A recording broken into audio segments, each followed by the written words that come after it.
What would your first steps be to help change your identity to someone who actually gets women?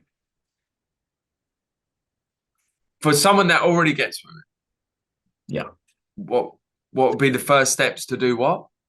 So To so imagine a bunch of guys who probably haven't got laid in a year or two, at least. I don't know how it is for them exactly, but they lack social interaction, perhaps, or they're just getting into this, or they haven't had much experience at all. Mhm. Uh, what are the first steps they can do to align their identity because they want to aspire to be someone who does get women? How do they align their identity to be someone who is more like the guy, the version of them who does get the women rather than they maintain their identity as the person who doesn't. So they're trying to maintain their identity but become really good with women. Is that what you mean? Or it's not like they're changing their entire selves into like suddenly they're James Bond and that's not who they authentically are, but generally just to um Well, like that's where the supernatural game comes in because you're learning all the pickup stuff, right? Which is a lot of it is by modeling someone else at the beginning, right? Modeling what they say, what they do, and so on.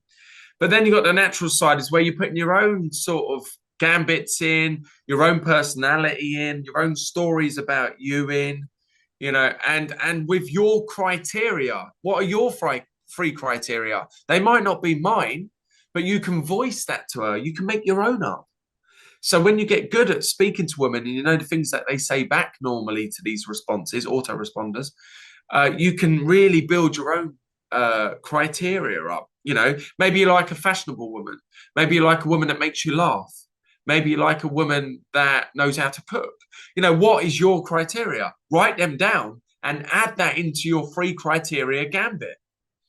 You know, Dressing, you don't have to go totally crazy, but have one or two or three objects that stand out that she can comment on, that she can open you on, or when you're in set, you can talk about it. Oh, this is a family heirloom. My granddad gave me this, and this is a story where he what's that story where they they hid the watch. Who's that actor? oh Oh what my god, I can't. is there a movie Uh, or what? Yeah, there's a movie where he hit the watch on his Oh, bum. are you referring to Christopher Walken and Yeah, that's it. That's it. He fuck tells the what story of the watch. It's an it amazing like story. had I would. nothing to do with the movie it was in, but I think it was a Tarantino movie, maybe That's right. Um, True Pulp Romance. Fiction or yeah, Pulp Tr Fiction, tr Gold Watch. Pulp Fiction. That's Yeah, I it. Pulp thought it was Fiction. Gold Pulp Fiction. Yeah, yeah. So have a cool story. Maybe you don't want to use that one. It's a bit, gruesome. But you can use your own stories. Like for example, I nearly died in a plane crash that happened when I was flying out to Scottsdale. Mystery and I were doing a boot camp there. I think it was in November, uh, and on the way they had to land early in Montreal. And what happened is some woman was sick on the plane. She'd had heart surgery, and they said, "Is there?" And this something you never want to hear on a plane. Is there a doctor in the house? Is there a doctor? Anyone, please come to the front. We have a sick woman. And I'm like, oh, they're going to land this plane early. And there happened to be five heart surgeon doctors on the plane. So they went up and they're obviously working on her. They're asking for a few other things. Anyone got a pen and anyone got any nail polish remover? Now, I after time, I worked out that I guess what they wanted was the pen to put here for breathing or in some artery to release blood out of when you hollow out a pen, you can make a pipe out of it. And then nail polish remover was to clean it so it wasn't dirty, right? Disinfect it. And and then later on they said, we're going to have to land early. No, within an hour, they said, we're going to have to land early. But another hour in, the captain came out and he's looking out the windows at the wings. And I'm like, what's that got to do? And he's taking pictures of them. And I'm like, what's that got to do with a woman having a heart attack and them operating on her and us landing early?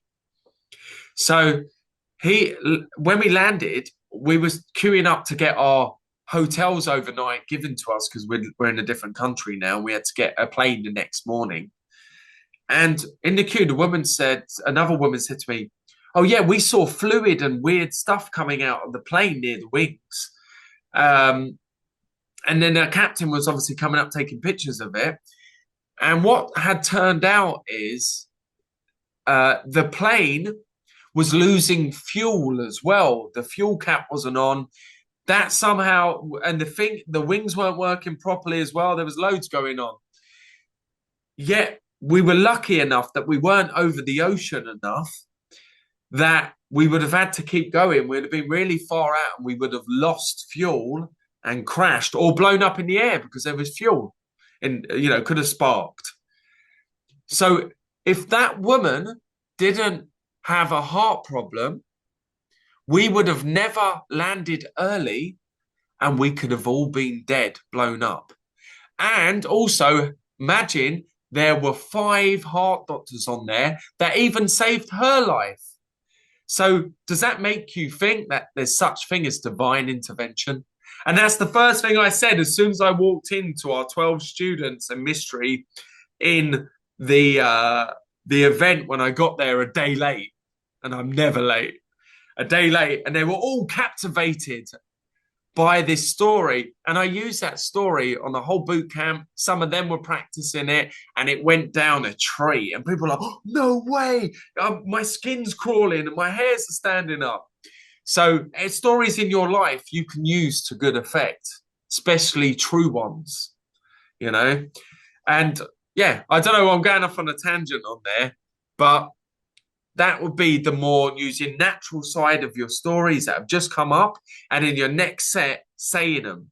When I hear a good routine, I immediately go and say it to the next set because I want to practice it.